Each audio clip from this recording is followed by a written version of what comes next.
All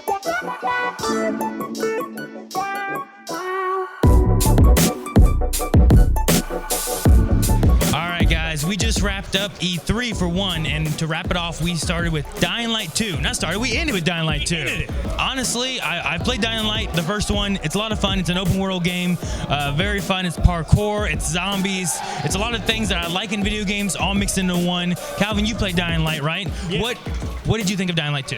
Dying Light 2 is basically everything just cranked up to 11. It felt really smooth, all the parkour, the free running, and everything like that. It just seemed like they've added a lot of depth to it, like swinging on ropes and the grappling hook especially. That looked really sweet, like swinging like Spider-Man. Besides the grappling hook, there's also like a parachute thing that he was able to use. So he grappled up and then like parachuted down. It was very cool. Something they didn't have in Dying Light 1. I loved it. Yeah, definitely something that I appreciate from playing Dying Light 1. Like, oftentimes, like, you can run alongside of a street, but the street gap is too much to just straight jump across unless there's a specific path that they've made. But the paraglider, it bridges that gap, and I'm really excited to use it. Now, besides like some new mechanics and stuff like that, they've also been working on making sure your consequences actually affect the game. Just like it says right here, every move matters. Every move does matter, because in this game, you will finish the game, but you've only seen 50% of the storyline. There's going to be so much more that you haven't seen that you'll have to play it again or play with some friends in some co-op and see what that host has done. Calvin, what do you think about all the difference in storylines and mechanics and stuff that you can have in this game?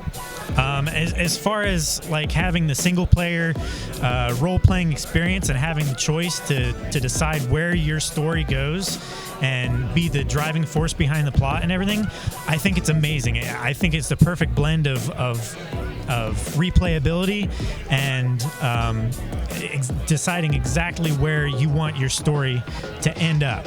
Like, you have to pay attention to the choices that you're making, because they are definitely going to have lasting and final impact on your story. But I think it's amazing. I'm really excited to see like where all the branches and everything go.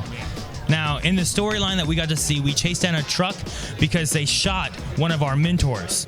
Now, you got the choice that you could have stayed with him and not gone on this quest at all and tried to save his life. Now, as we continued on, we ultimately made the decision to start up some pumps because water is very scarce. By doing so, number one, we emptied an entire area that we can now explore that was once filled with water. And then on the second part of that, we have unleashed a possible new breed of zombie that is going to wreak havoc on us because of our choices that we've made. So there are definite consequences. If we wouldn't have released the pumps, Calvin, do you know what would have happened? A lot of people probably would have died of thirst, and we would have been good friends with somebody. And we also would have not seen that area of the map the entire game. It would have literally unlocked an entire region for the rest of the game. Yeah. So there's lots of things that once you've made your decision, that is your decision, which I find very intriguing. You find this in games like Heavy Rain and Detroit Become Human, where your choices really matter and affect the outcome of the game, where lots of games kind of claim that you get to make choices, but they don't ultimately change the game and the storyline and the narrative. Like in the case of like Mass Effect or something like that, you can choose what characters go with you and when they die at certain times, but ultimately you still save the universe in the same way. It's just with different characters. It absolutely has an impact on how the game ends and what regions are affected, and your storyline in particular, how you decide to deal with certain people. Even in side quests and stuff, you can change the whole narrative of a quest just by your decisions. But in the main quest, you especially have to pay attention to the choices that you're making and consider that they will absolutely have lasting effects. And I really appreciate that. So besides having narrative choices and stuff that drastically affect your game, we also have 4-player co-op where you can drop in and drop out of a host, in which case you'll be able to view other people's worlds and the choices they've made different from yours.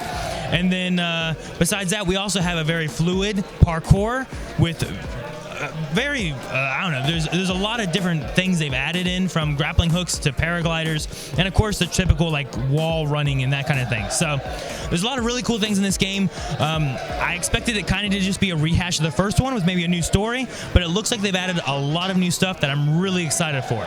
So Calvin, any last words you have on Dying Light 2 and what you expected from it? From what I expected from it and seeing what they've got in plan for us now, I think it's a 10 out of 10 for me. Like, I'm really excited to play it, especially the multiplayer replayability, seeing other characters' decisions, or other players' decisions rather, in how they decide to change their world.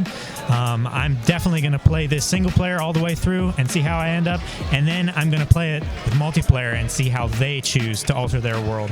All right, guys. So hopefully we'll get a chance to see this at twitch.tv/blindwaves. So make sure you guys follow us there. We're going to be wrapping up E3 coverage here. And as you can hear, there's already an after party going on. So we're going to go check that out. We'll see you guys next time.